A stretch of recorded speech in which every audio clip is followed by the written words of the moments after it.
Hello everybody, Modern from badatvideogames.net here, and I've got a box. So therefore, I've got an unboxing video to do. Now, you might be able to read on the side of it that it says it's courtesy of SOTA Toys, that stands for State of the Art, and it says Death and Depair, resin statue. So you can call that a spoiler if you will, but let's be honest, that's what I was after. Now, obviously the outer packaging is boring as batshit, so I'll try and get out of that one nice and quick for you, and hopefully get to the meat. Now, obviously I live in Australia, so this bugger had to come all the way from the Americas, but I feel that because of things like this, it was worth the wait. No. So, I'm going to struggle to get this out of here, or not. That worked out well. We will get rid of the boring cardboard stuff, and we'll move straight to the important thing, which is, this is a limited run statue. It's similar to the other statues that State of the Art Toys made. They made one for Semi-L from the Darksiders series, and they also made one of War and Ruin. This one, obviously the next in the series, is Death and Despair. Now it says here that my number is 175 out of 500. My god, that's a magical number. If only because it's mine. Now the box art on the front there, that's not actually artwork. That's actually sort of a manipulated image of the statue itself. Having a look on the side, now that there is just art. On the back, that's another look of it. We've also got the credits here, but I'm not going to read them to you because no one actually cares who made the statue, just that the statue exists. So, without further ado, let's get rid of some of the sticky tape on the top, and we shall have a look at the actual finished product. Now, I managed to wrangle the reason for getting this, as I needed something for my new display case, but I've got a feeling it's actually going to be too big to fit. So, trying to get into it. Oh, we've got styrofoam. Space age packing stuff. Let's try and get this out without destroying the beautiful box. I knew this shouldn't be a one-person job. Actually, you know what? I think if I open the bottom, it'll actually become slightly easier to get into. Because it'll have airflow, obviously. Man, my science has just lied to me because that isn't working. Alright. We got it this time. Yeah. Oh, yeah.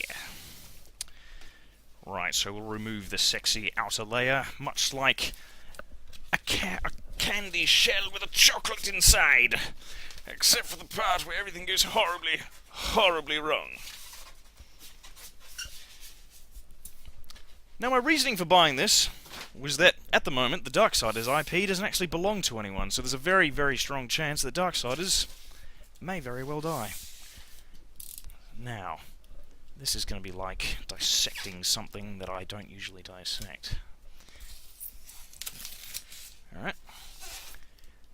We're now cutting into the styrofoam tomb to get to the saucy bugger within. That was surprisingly easy.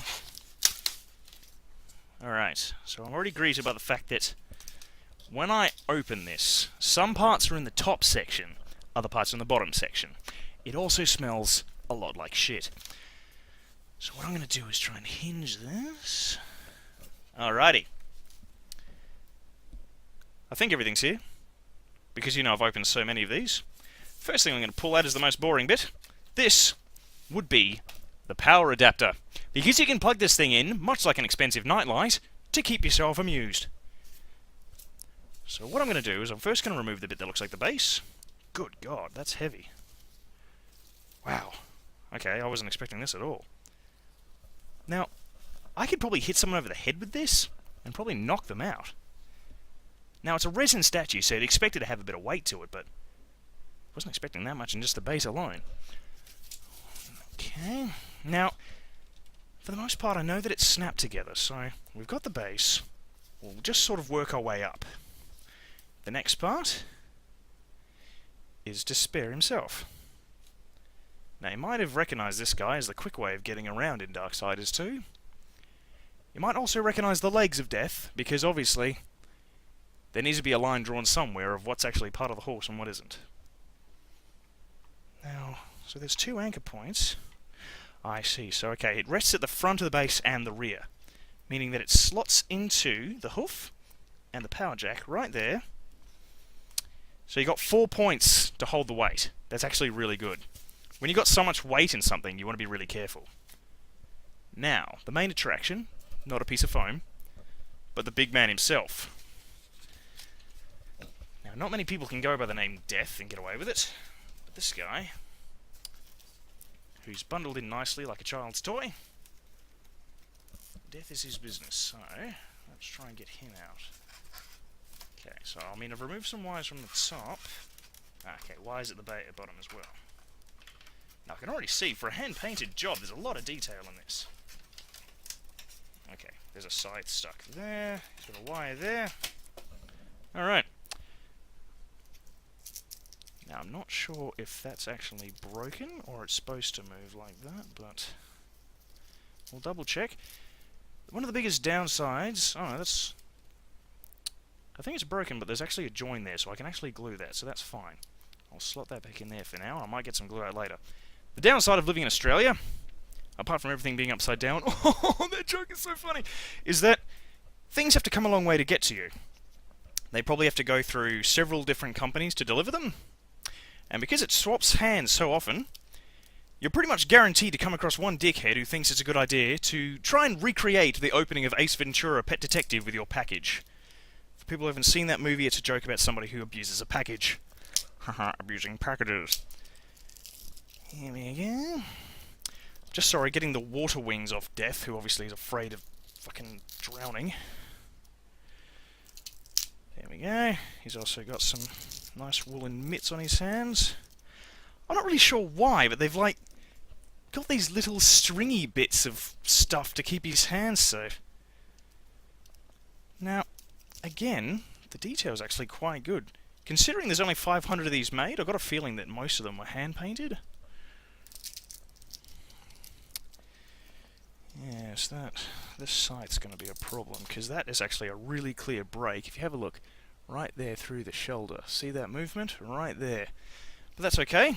I'm not sure if it's around the world available, but I've got a type of glue called araldite, which is famous for having to require dynamite to unstick things you've stuck with it. So I'm pretty sure that'll get this arm on forever.